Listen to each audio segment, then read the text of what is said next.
నిన్నటి నుంచి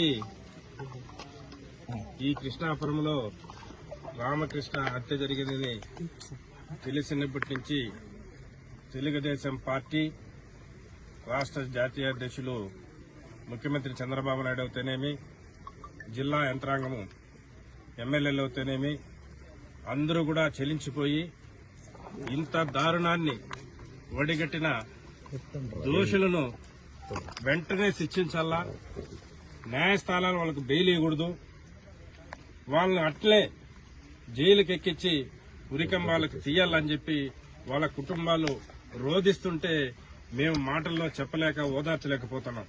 ఎందుకంటే ఈ సంఘటన రాష్ట్రంలోనే ఎక్కడ కూడా జరిగినది.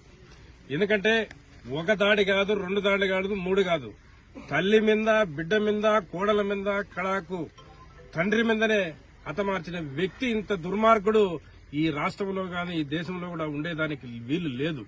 ఎందుకంటే ప్రతిదీ కూడా ప్రతి క్షణము తెలుగుదేశం పార్టీకి రామకృష్ణ ముందున్నాడు, ఈ గ్రామంలో పార్టీని నడిపిస్తా ఉన్నాడు.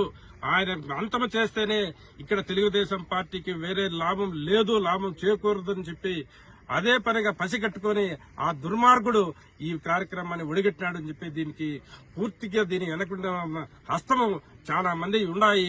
ఇక్కడ వైసీపీ కార్యకర్తలు అవుతేనేమి, ఇక్కడ నాయకులు అవుతేనేమి దీన్ని పూర్తిగా ప్రోత్సహించినారు. ప్రోత్సహించిన తర్వాతనే ఈ కార్యక్రమానికి అతను ఒడిగట్టాడని చెప్పి బాగా నిర్ధారణ అవుతా ఉంది. ఈ సంఘటనపై ఇప్పుడే రాష్ట్ర అధ్యక్షులు పల్లా శ్రీనివాస గారు కూడా మాట్లాడినారు. వాళ్ళ కుటుంబ సభ్యులతో ముఖ్యమంత్రి గారు కూడా మాట్లాడబోతున్నారు. ఇప్పుడే వీళ్ళకు పూర్తిగా భరోసా ఇచ్చి వాళ్ళు ఎట్టి పరిస్థితుల్లో తిరగనీయకుండా వాళ్ళు ఎక్కడ చూసినా అదే పోలీసు ఎస్పీ గారితో కూడా మాట్లాడినాము. ఎక్కడికక్కడనే వాళ్ళు అరికట్టి వాళ్ళ న్యాయస్థానంలో దోషులుగా చేసి వాళ్లకు ఉరిశిక్ష